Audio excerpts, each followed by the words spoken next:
Hello friends, வணக்கம். Welcome to happy home makers kitchen. எல்லோரும் நல்லா இருக்கீங்களா? இன்றைக்கி ரொம்ப சாஃப்டான பஞ்சு மாதிரி இருக்கிற இந்த கலத்தப்பம் எப்படி செய்கிறதுன்னு பார்ப்போம். இது மேலே பார்த்தீங்கன்னா அப்படியே ஓட்டையாக இருக்கும். எப்படி நடுவில் பிரித்து பார்த்தோம்னா தேன்கூடு மாதிரி இருக்கும் பார்க்குறதுக்கு. அவ்வளோ சாஃப்டாக இருக்கும். வெறும் சிம்பிள் நம்ம வீட்டில் இருக்கிற இன்க்ரீடியன்ஸே போதும் இது செய்யறதுக்கு.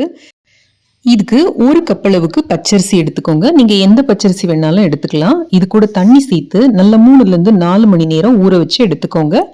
3 தடவை தண்ணி மாற்றி களைஞ்சிட்டு தண்ணியை கம்ப்ளீட்டாக வடித்து எடுத்து இதை நம்ம மிக்சி ஜாரில் சேர்த்துக்க போகிறோம். இது செய்யறதுக்கான தண்ணி அளவுகள் மட்டும் நம்ம கரெக்டாக செஞ்சோம் அப்படின்னா பர்ஃபெக்டான கலத்தப்பம் நமக்கு கிடைக்கும்.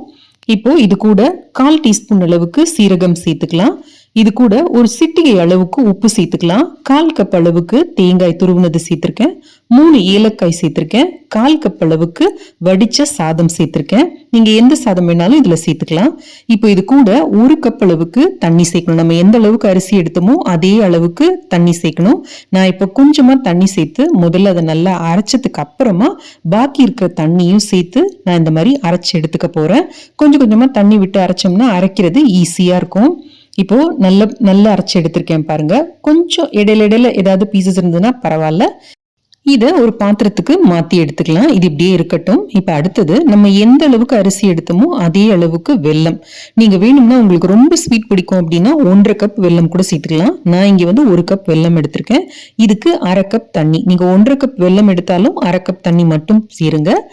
இப்போ இதை வச்சு அடுப்புல ஜஸ்ட் அந்த வெல்லம் கரையிற வரைக்கும் நம்ம அடுப்புல வச்சு கொதிக்க விட்டா போறோம். இப்போ அந்த சூடோடவே எடுத்து இந்த நம்ம அரைச்சி வச்சிருக்கிற அரிசி மாவோட கலந்துக்கோங்க. ஒரேடியா கலந்தோம்னா அடியில அரிசி மாவு கட்டி தட்ட ஆரம்பிச்சிரும். அதனால கொஞ்சம் கொஞ்சமா இந்த மாதிரி கலந்துட்டு ஒரு விஸ்க் வச்சு நல்லா அப்படி சேர்த்து அடிச்சு கொடுத்தீங்க அப்படின்னா கட்டி ஆகாம அதே சமயம் அந்த வெல்லம் நல்லா கரைஞ்சு கிடைக்கும் உங்களுக்கு. இப்போ கொஞ்சம் கொஞ்சமா இந்த மாதிரி சேர்த்துக்கலாம்.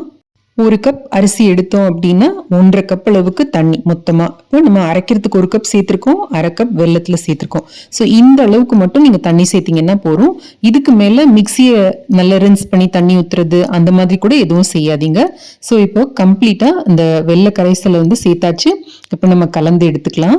இப்போ அது அப்படியே இருக்கட்டும். இப்போ நம்ம ஒரு 2 டீஸ்பூன் அளவுக்கு நெய் விட்டு இதுல ஒரு 2 டேபிள் ஸ்பூன் அளவுக்கு பல்லா கீர்ன தேங்காய் போட்டு நல்ல பொன்னிறமா வறுத்து எடுத்துக்கலாம். இது மலபார் சைடு ரொம்ப ஃபேமஸ். இதுக்கு கண்ணூர் கலத்தப்பம்னு கூட ஒரு பேர் இருக்கு. அங்க ஒரு 4 சின்ன வெங்காயம் பொடியா நறுக்கி இதுல சேர்ப்பாங்க. உங்களுக்கு அதோட டேஸ்ட் பிடிச்சிருந்ததுன்னா சேர்த்துக்கோங்க, இல்லாட்டி நீங்க சேர்க்க வேண்டாம்.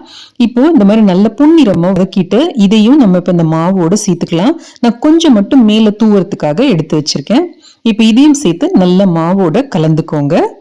மாவு இந்த அளவுக்கு நல்ல தண்ணியா இருக்கணும். அப்பதான் நம்ம செய்யறப்ப அந்த கூடான அந்த ஸ்ட்ரக்சர் நமக்கு கிடைக்கும். இப்ப இது கூட 1/4 டீஸ்பூனை விட கொஞ்சம் ஜாஸ்தி, 1/2 டீஸ்பூனை விட கொஞ்சம் கம்மி அந்த அளவுக்கு பேக்கிங் சோடா எடுத்து இதோட கலந்துக்கோங்க. பேக்கிங் பவுடர்லாம் வேண்டாம், பேக்கிங் சோடா போதும்.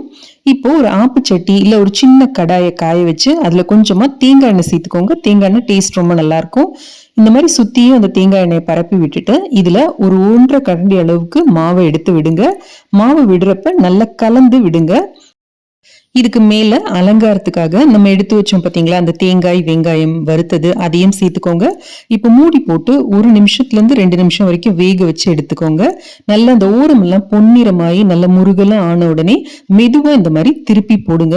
திருப்பி போட்டு ஒரு 10 செகண்ட் விட்டீங்கன்னா போறோம். உடனே எடுத்துடலாம். ஜஸ்ட் அந்த மேல ஒரு கோல்டன் கலர் வந்ததுன்னா போறோம். இப்போ நம்மளோட கலத்தப்பம் தயார். பாருங்க எவ்வளோ சாஃப்டா எவ்வளோ ஈஸியா ரெடி ஆயிடுச்சு அப்படின்னு. நான் சொன்ன மெஷர்மெண்ட்ஸ் படி பண்ணீங்க அப்படின்னா உங்களுக்கு பெர்ஃபெக்டா கலத்தப்பம் கிடைக்கும். இப்போ உள்ள பாருங்க எவ்வளோ சாஃப்டா இருக்கு, உள்ள எவ்வளோ அப்படியே கூடா இருக்கு அப்படின்னு சொல்லிட்டு. மேல குழியா இருக்கிற மாதிரி இருக்கும். நம்ம திறந்தோம் அப்படின்னா உள்ள அப்படியே தேன்கூடு பாக்குற மாதிரியே இருக்கும். இது நீங்க 2 நாள் வெளியில கூட வச்சு சாப்பிடலாம். அவ்வளோ சாஃப்டா அவ்வளோ டேஸ்டா இருக்கும். கண்டிப்பா இந்த ரெசிபியை ட்ரை பண்ணி பாருங்க. ட்ரை பண்ணி பார்த்துட்டு எப்படி இருந்ததுன்னு எனக்கு கமெண்ட்ஸ்ல சொல்லுங்க. இந்த வீடியோ பிடிச்சிருந்ததுன்னா லைக் பண்ணுங்க. உங்க ஃப்ரெண்ட்ஸோடையும் ஃபேமிலியோடையும் ஷேர் பண்ணிக்கோங்க. நம்ம சேனலுக்கு சப்ஸ்கிரைப் பண்ணி ஹாப்பி ஹோம் மேக்கர் குடும்பத்தில் ஒரு அங்கத்தினரை சேர்ந்துருங்க.